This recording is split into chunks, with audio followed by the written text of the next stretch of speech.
নমস্কার বন্ধুরা, আমি শুভ্রা রান্নাঘরে আজকে দেখবেন পার্শে মাছের ঝাল। আমি গ্যাস জ্বালিয়ে দিলাম, দিয়ে এবার কড়াটা বসিয়ে দিয়েছি। তেল ডালবো। কড়াটা গরম হয়ে গেলে তেল ঢেলে দেবো। আমার কড়াটা গরম হয়ে গেছে, এরপর আমি তেল দেবো, দিয়ে মাছটা আমি ভাজবো।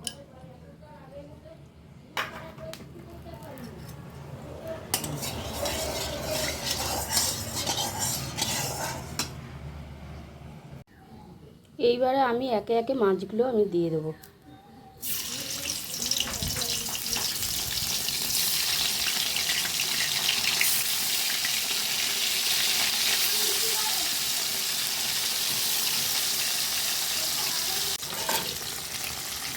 মাছগুলো উল্টে দিচ্ছি।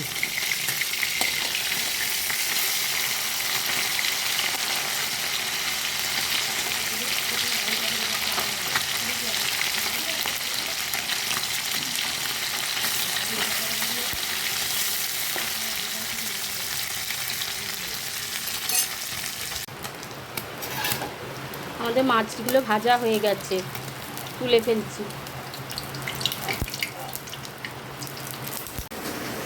লঙ্কা বাটছি। আমাদের এখানে খুব বৃষ্টি হচ্ছে, ওই জন্য খুব আওয়াজটা হচ্ছে। এবারে আমি বেগুনগুলো দেব।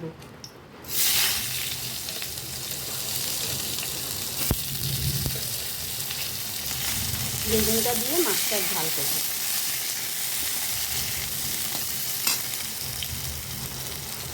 লঙ্কার সঙ্গে আমি পেঁয়াজটা বেটে নিচ্ছি। আমার লঙ্কা আর পেঁয়াজ বাটা হয়ে গেছে, বেগুনটাও আমার ভাজা হয়ে গেছে। এরপর আমি মশলাটা দেব। আমার লঙ্কা আর পেঁয়াজ বাটাটা দিলাম, তারপরে দেবো আদা রসুনের পেস্ট,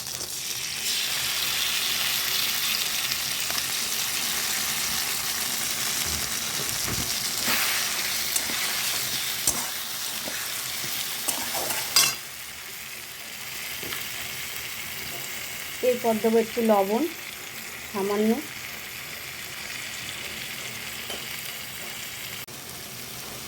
একটু চাট মশলা 1 চামচ দিয়ে দিলাম, একটু মিট মশলা দিয়ে দিলাম,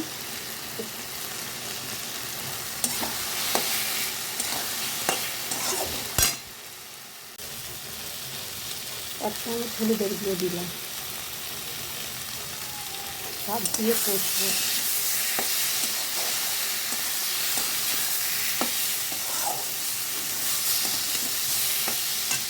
আমাদের মশলাটা ভাজা হয়ে গেছে, এরপর জল দিচ্ছি একটু। এরপর ফুটে গেলে মাছগুলো দেবো। এগুলি আমি ঢেলে দিয়েছি, আমার দেখাতে হয়ে গেছে, আমি এখন দেখিয়ে দিচ্ছি। সবে ঢাললাম মাছটা।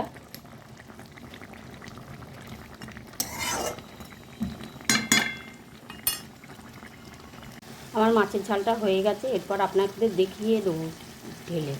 দেখুন বন্ধুরা, আমাদের মাছের ঝালটা কমপ্লিট হয়ে গেছে। যদি এই রেসিপিটা ভালো হয়ে থাকে তাহলে লাইক, কমেন্ট, শেয়ার করতে ভুলবেন না। আপনারাও ভালো থাকবেন। টাটা।